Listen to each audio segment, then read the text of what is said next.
মানে আসছিলাম এমনি, দেখলাম এগুলা, ঠিক আছে। এখন দেখে তো ভালো লাগছে, ভাবছিলাম যে আপনার হচ্ছে এটা তিনটা যে সাইজ, হুম, এগুলো হচ্ছে এই বড়গুলো হচ্ছে একটাই সাইজ সেম,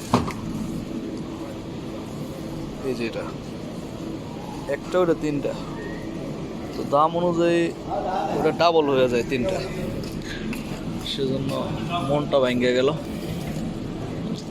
কিছু করার নেই, এমন একটা নিয়ে নেই। ওই জায়গার থেকে এগুলোর সাইজে একটু বড় মনে হইতেছে, তো এখান থেকে নিয়ে নেই দেখি। হাব্বা হিসাবে মানে পিস হিসাবে, পিস হচ্ছে 13 টাকা, 13 সৌদি রিয়াল। আর ওইগুলো হচ্ছে কিলো হিসাবে। পরে আমি বললাম যে এটা বাইঙ্গে নিবো, যেটা কিলো ছোটোটা, বলেছে দাম লাগানোর পরে ভাঙতে হবে, মানে এটা সহ ওনারা ওজন নিয়ে কিনে আনছে,